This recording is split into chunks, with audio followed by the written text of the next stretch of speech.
Barbara Millicent Roberts, or she's better known to the world as large, just as Barbie. She's an icon. She's the moment. She's what every little girl dreams of growing up to become.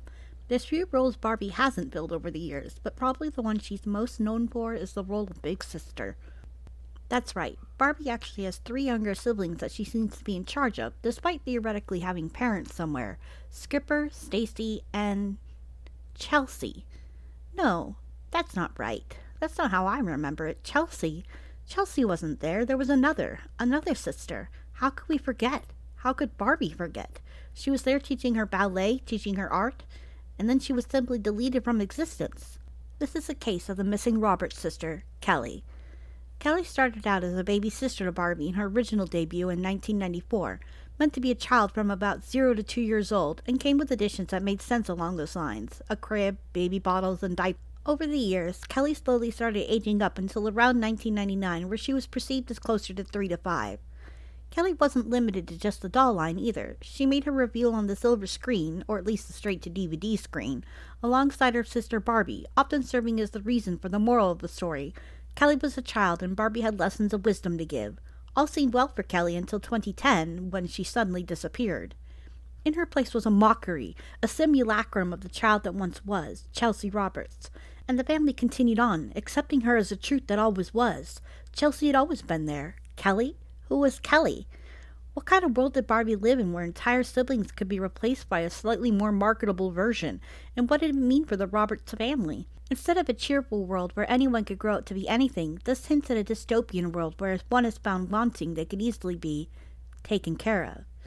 And how could the family do anything but accept this new truth when disrupting the status quo meant the possibility of deletion?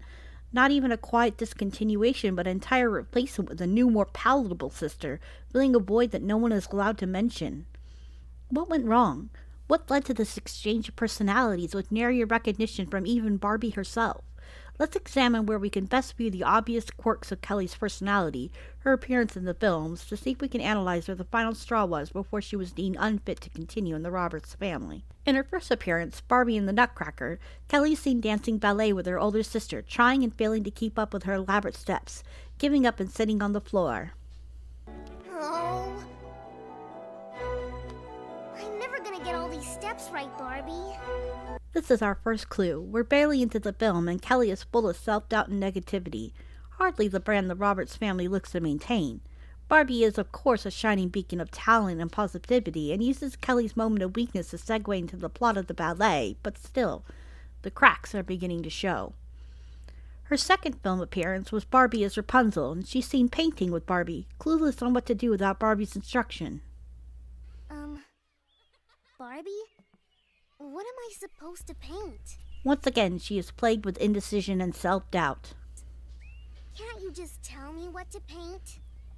This is her second strike. She's supposed to be a Roberts, and being a Roberts stands for something. Instead, she's portrayed as helpless without Barbie's intervention, who again uses this as a teaching moment and leads into the story of Rapunzel. But this is the second time Kelly has been less than perfect. She complains and demands Barbie just tell her what she's supposed to paint. The cracks widen. In her third film, Kelly is shown at a summer camp where Barbie is a counselor. It's the middle of the night and Kelly is missing from her bed. A spark of rebellion is shown in Kelly, a streak of not following the rules. Instead of sleeping like her fellows, she's shown moping outside. She complains about the bed she's given. I can't sleep. The bed's all bumpy. Each complaint is another mark against the Roberts name. I'll never get used to it. A third strike. There's only so many times Barbie can use Kelly's negativity as a teaching moment before people begin to notice. While the film ends on Kelly's mood improving, it's too little too late. The damage has been done. The cracks begin to divide open. Her final appearance is in Barbie and a Christmas Carol, and the film opens with Barbie calling out to Kelly, who has caused them to be late to a charity ball. The Roberts have appearances to maintain. Kelly is once again seen complaining about having to attend as opposed to hoping to a more traditional Christmas Eve. I don't want to go to the ball. I want to do what we do every Christmas Eve. I want to stay home and make cookies and drink cocoa and sing carols and open a special present. That's what we do, and I'm staying here until we do it. Her rebellion strikes a chord too far.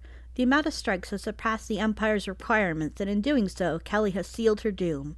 This is her last moment being Barbie's sister and a member of the Roberts family. It is at this time Kelly is replaced for good. It happens wordlessly. One moment she's there and the next with Chelsea. Good, quiet, obedient Chelsea. No one speaks of the girl she replaced, and no one acknowledges the change that has been made. Chelsea first appears in A Camping We Will Go, alongside her slew of newly introduced sisters Barbie, Skipper, and Stacy.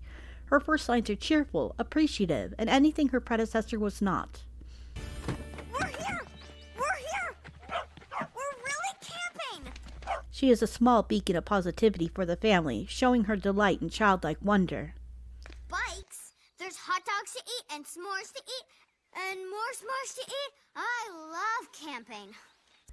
With Chelsea the new icon of childhood, now the perfect Roberts sibling, one has to ask, what did happen to Kelly? Perhaps only the Roberts themselves know the answer to that question, but all the siblings know she serves as a warning. You can be anything, but be careful what kind of anything you end up being.